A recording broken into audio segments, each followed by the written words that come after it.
최초의 우리 국가가 어느 나라죠? 국가 이름이 뭐죠? 고조선이죠. 고조선 자신 있게 여러분 얘기할 수 있습니까? 자, 우리 교과서에 보면 자신 있게 그렇게 별로 얘기를 하지 않고 있어요. 이전에 제6차 교과 과정만 해도 여러분 잘 알다시피 고조선은 단건 왕검이 세웠다고 한다. 이런 식으로 기재를 했습니다. 세웠다가 아니고 세웠다고 한다. 그래서 우리가 저희가 썼던 고조선은 대륙에 지배했다는 책에 그 이야기를 꼬집었습니다.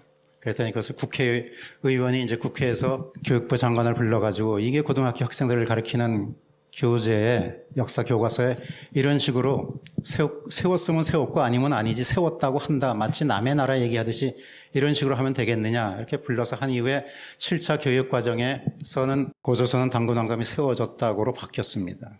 자, 우리가 역사에서 처음 만나는 우리 최초의 국가라고 하는 고조선에서부터 고조선을 자신 없게 얘기를 하고 있습니다. 고조선은 단군 왕감이 세웠다고 한다. 기원전 2333년 가로 닫습니다.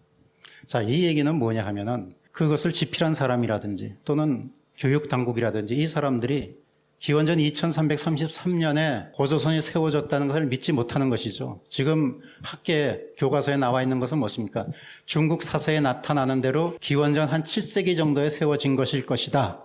이렇게 이야기들을 하고 있다는 얘기입니다. 그래서 우리의 역사가 처음부터 삐걱대고 있어요. 그래서 이전에는 고조선 얘기 나오면서 제일 먼저 나온 게 단군 왕검입니다. 단군 신화입니다. 단군 신화가 뭡니까? 여러분 잘 아시는 대로 곰과 호랑이가 사람이 되게 빌게 해달라고 해서 쑥과 마늘 들고 물속에서 하늘께 비는 거죠. 그래서 곰은 중간에 뛰쳐나오고 호랑이는 중간에 뛰쳐나오고 곰이 사람이 되어서 하늘에 다시 빕니다.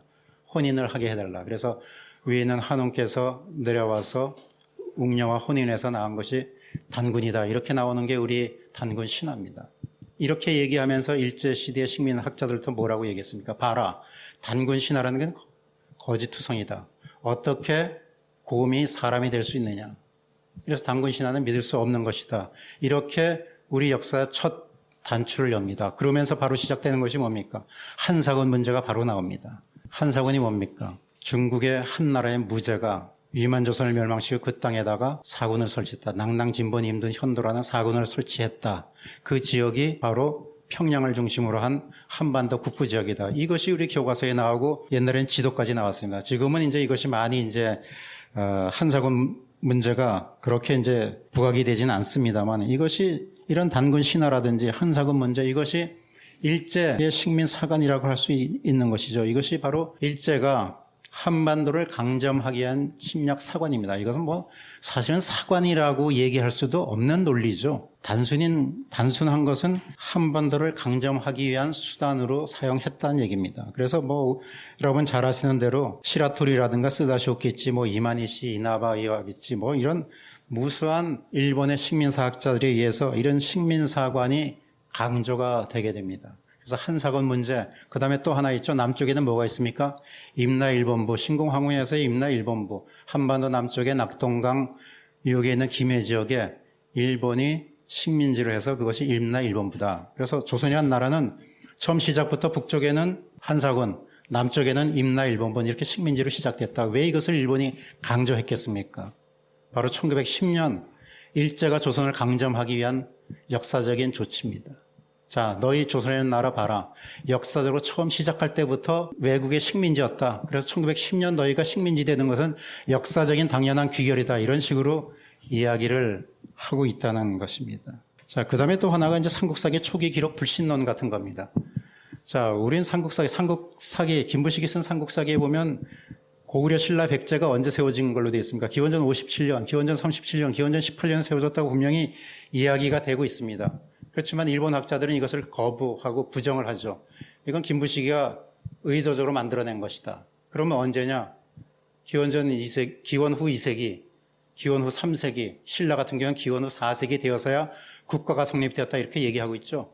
이 주장을 왜 하는 것이겠어요? 바로 한반도의 삼국이 기원전 1세기부터 국가 형태로 강력한 국가 체제가 있었다고 하면은 그 남쪽에 임나일본부가 들어설 자리가 없는 것이죠. 그래서 임나일본부 설을 강조하기 위해서 조선이라는 한반도에는 한반도 남쪽에는 삼한이라고 하는 이러한 78개국이 되는 이런 나라들이 우글우글 부족 국가로서 그냥 우글우글 하고 있었다. 이렇게 이야기가 시작되는 것입니다. 식민사학자들이 갖다 붙이는 것이 뭐냐면 진수가 쓴 삼국지 한전을 갖다가 잘 붙여요. 그 삼국지 한전이라는 것은 사실은 유령적인 얘기입니다. 왜 중국의 삼국시대 삼국지를 쓰는 진수가 중국의 삼국시대를 썼는데 중국의 삼국시대는 우리의 삼국시대예요. 우리 삼한시대가 아닙니다.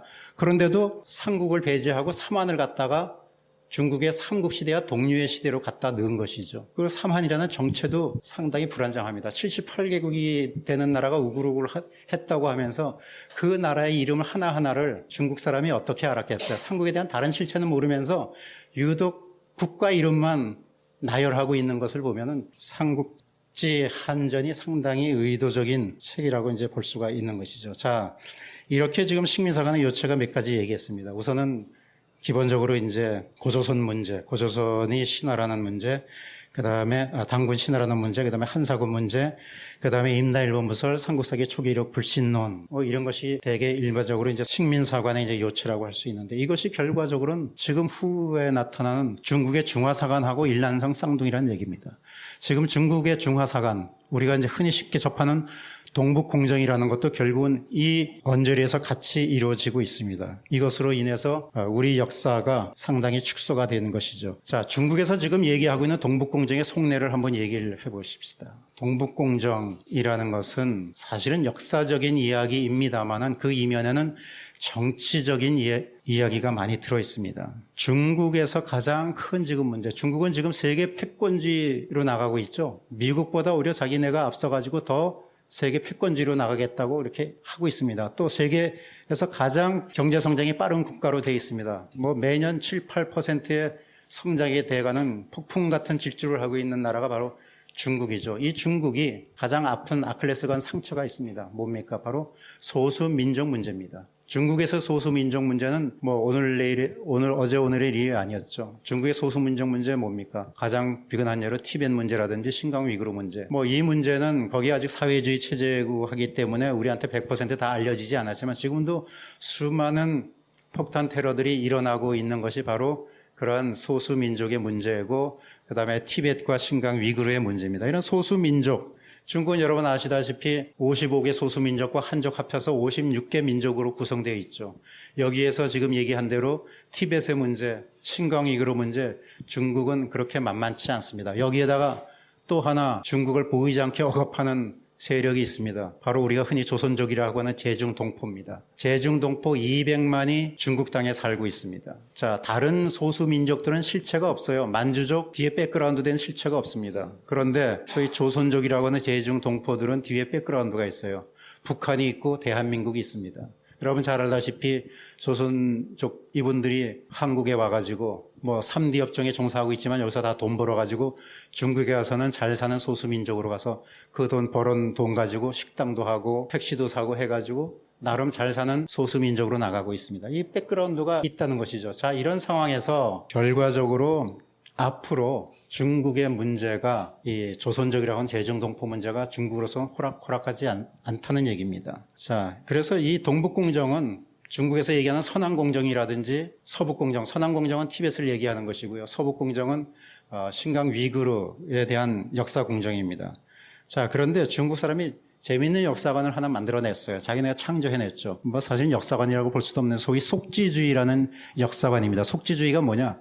지금 중국이 가지고 있는 땅에 있는 과거 역사는 모두 중국사다 이 얘기입니다. 즉 지금 중국이 가지고 있는 티벳의 과거의 역사 중국사다. 신강위구르의 역사 중국사다. 그렇게 되니까 자연적으로 중국 동북에 있는 만주의 역사, 거기에 있었던 고구려 발해 역사 중국사다 이렇게 얘기하고 있는 것이죠. 이것이 속지주의입니다. 이 속지주의는 중국의 특징이에요. 자, 근데 중국사가 과거의 무형적인 역사, 뭐 중국사가 되면은 어떠냐? 무형적인 역사다. 소용이 뭐 큰 의미가 없다. 뭐 먹고 사는데 지장 없지 않느냐.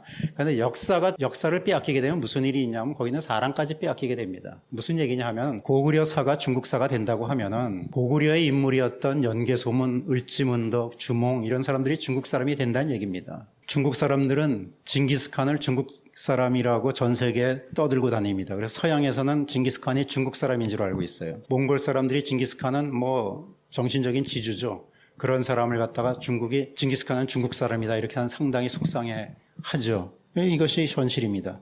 자, 그래서 우리도 마찬가지입니다. 앞으로 고구려사가 중국사가 된다고 하면은 고구려의 인물들이 중국 사람이 될 수밖에 없는 그러한 상황이 되는 것이죠. 자, 그 다음에 이제 동북공정의 또 하나의 실리적인 목적이 있습니다. 한반도의 통일입니다. 한반도가 통일되면은 한국 사람은 그 다음에 지향할 점이 어디겠습니까? 남북이 통일이 우리 지상과제입니다.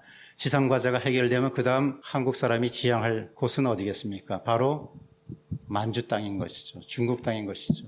그래서 중국은 항상 그것을 경계를 합니다. 그래서 한반도가 통일되게 되면은 저 한국 사람들은 반드시 만주에 대해서 시비를 걸어올 것이다. 또 만주에 대한 향수를 가지고서 그것을 획책할 것이다. 이렇게 얘기를 하고 있습니다. 그리고 또 하나 문제가 북한의 붕괴 이후의 일입니다. 북한 붕괴. 참 사실은 이게 심각한 문제입니다. 북한이 붕괴가 되면 북한은 어디로 가겠습니까? 북한이 지금 전 세계에서 제일 가까운 나라가 대한민국입니까? 중국입니까? 북한은 중국으로 가게 돼 있는 귀결입니다. 이것을 중국은 역사적인 근거로 만들어갑니다. 왜? 고구려의 수도가 어디였죠? 평양. 지금 북한의 수도가 어디죠? 평양. 봐라.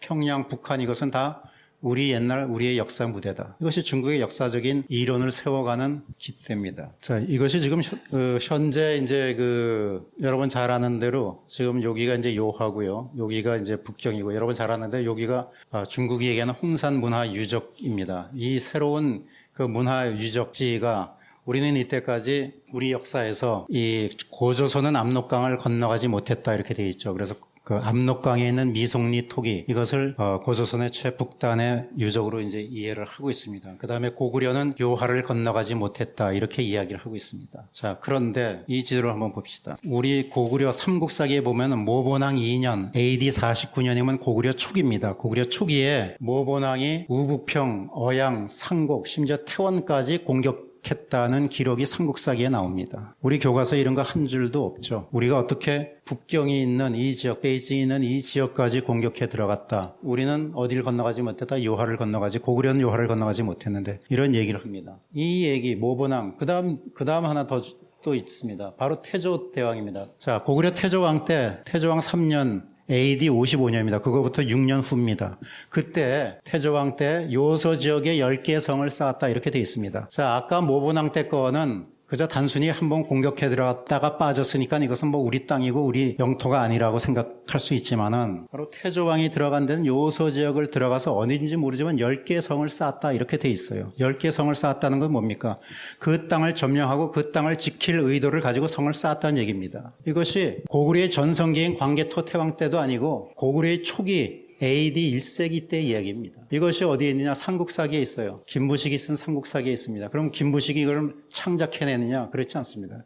그래서 김부식은 중국의 한서 후한서에서 그대로 인용을 한 것일 뿐입니다. 즉 중국 사람들이 중국의 자기네 정통 사서에 고구려가 여기까지 들어갔다는 이런 기록을 남기고 있습니다. 그렇지만 우리의 역사 개념에서는 이것을 넘어가지 못했다. 이제 이렇게 이야기하고 있죠. 중국의 동북공정 시작은 중국의 그 송건 교수라는 그 칭화대 교수에서부터 시작이 됩니다. 그래서 이 사람이 이제 그 이집트에 갔을 때 이집트는 고왕조부터 중왕조 그다음에 신왕조까지 연표가 쫙 일목요연하게 나와 있습니다. 그런데 중국에 돌아오니까 중국의 연표는 중국은 3대 이야기입니다. 하와, 상, 그다음에 주 이렇게 얘기를 하고 있지만은 사실은 주나라도 연표가 다 없어요. 주나라 기원전 841년 주나라 공화 원년부터 비로소 연표가 나옵니다. 그 전에는 정확한 연대조차 나오지 않고 있습니다. 그래서 그 송건 교수가 와가지고 이제 하는 얘기가 세계 4대 문명의 하나인 황하 문명을 가진 우리 중국이 왜 이집트보다 못하냐? 우리 연대 찾고 우리 역사를 바로 찾자 이렇게 해서 만든 것이 사실은 그 하상주 단대 공정입니다. 그래서 주나라 공화 원년 기원전 841년에서부터 소급해가지고 하나라까지 기원을 찾습니다. 그래서 하나라 기원을 기원전 2070년으로 찾아갑니다. 그래서 역사 연대를 한 122년 정도를 올리게 되는 이러한 것이 이제 하상주 단대 공정입니다. 자, 이렇게 하니까 중국 사람들도 재미가 났어요. 그래서 야, 이걸로 끝이지 말고 더 나가보자. 그래서 생긴 것이 탐원 공정입니다. 탐원 공정은 중국의 요순 시대까지 올라가 보자. 중국 고대 문명 탐원 공정입니다. 그래서 소위 삼항 오제 시대까지 지금 거슬러 올라가서 중국 탐원 공정을 하게 되는 것입니다. 자, 이렇게 하다 보니까 문제가 생겼습니다. 중국은 이때까지 자기네 문명을 황하 문명으로 이야기를 하고 있었죠. 그러다가 1970년대에 장강 하모도라는 데서 여기에 비견되는 유적 유물들이 나타납니다. 그래서 중국은 황하 문명과 장강 문명은 중국을 2대 문명이다 이렇게 했는데 1980년대 가가지고 갑자기 엉뚱한 지역, 자기네가 전혀 앞에 두 개는 중국 중원 안에 있기 때문에 문제가 없었는데 전혀 엉뚱한 지역에서 황하 문명보다 더 시원이 오래됐고 더 우수한 유적 유물이 쏟아져 나온다는 것이죠. 그래서 중국은 일면 당황스러웠습니다. 그 땅, 그 지역은 옛날에 어떤 지역이냐? 중국이 스스로 자기네 북쪽 경계를 뭘로 삼았습니까? 만리장성을 쌓아놓고 이 만리장성 바깥은 오랑캐다, 이민족이다, 미개인이다 스스로 했던 중국 사람들이 이민족의 땅이라고 했던 그 땅에서 새로운 유적이 나오니까 이것을 놓칠 수가 없는 것이죠. 그래서 그 땅을 자기네 땅으로 만들 뿐만이 아니라 그 문명을 자기네 문명으로 만들 뿐만 아니라 거기에 있었던 수장을 갖다가 자기네 민족 사람으로 만들어 가는 거. 이것이 바로 동북공정의 현장입니다. 여러분 잘 아시다시피 아까 잠깐 말씀드린 바로 이 지역입니다. 이 지역 적봉을 중심으로 한 건평, 능원, 객자 이 지역이 바로 홍산문화라고 하는 새로운 문명 문화가 쏟아져 나오는 그 지역이죠. 중국의 황하 문명, 우리가 앙소 지역에 있는 황하 문명보다 더 시원이 오래된 지역이라고 이제 볼 수가 있는 것입니다. 자, 이런 지역에 새로운 문화가 생겼는데 이것을 자기네 역사 문화로 이제 만들어 갑니다. 그래서 이 사람들이 이제 만든 것이 바로 기근원이라는 것을 만듭니다. 뿌리로 돌아간다는 이런 의미죠. 이 기근원 안에 삼조당이라는 것을 만듭니다. 삼조당이 뭐 중국에 이때까지 자기네 조상을 두 사람 쳤습니다.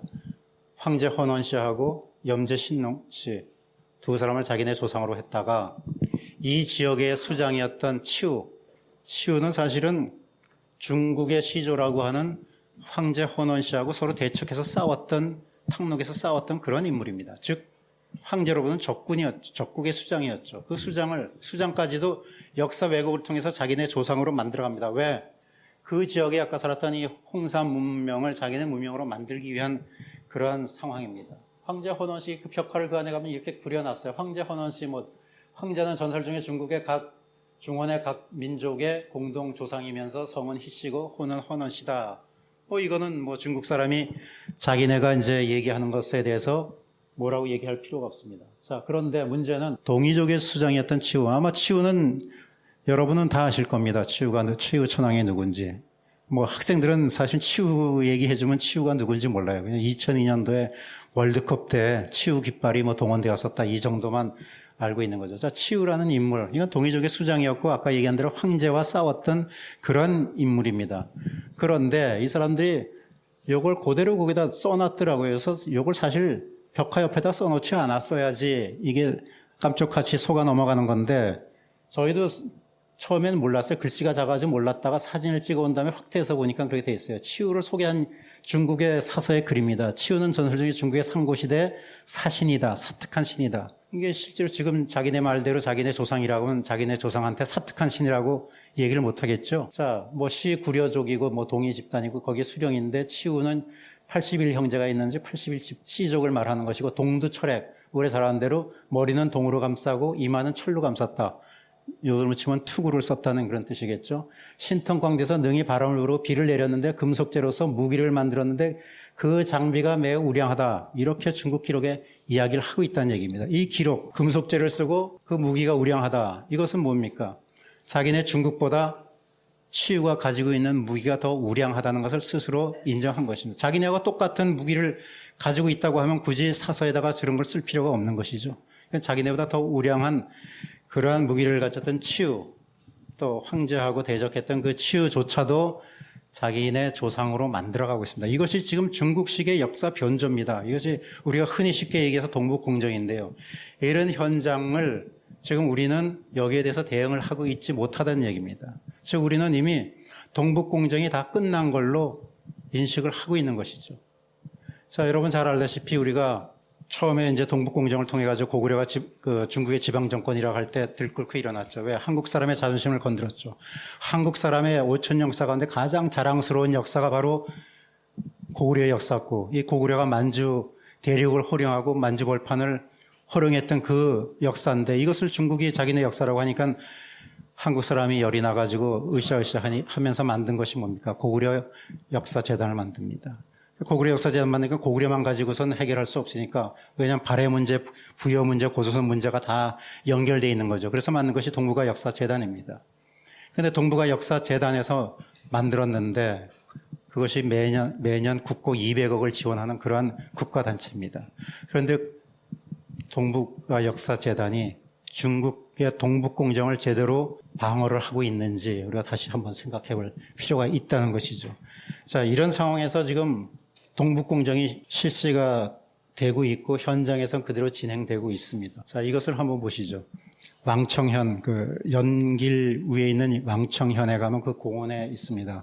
높이가 18m, 260톤짜리 화강암으로 지은 거대한 화강암입니다. 여기서는 중국에서는 천의 신녀 또는 백의 신녀 이런 얘기를 하고 자기네 성스러운 어머니 성모라고 얘기를 하고 있습니다. 그런데 이것이 실체는 누굽니까?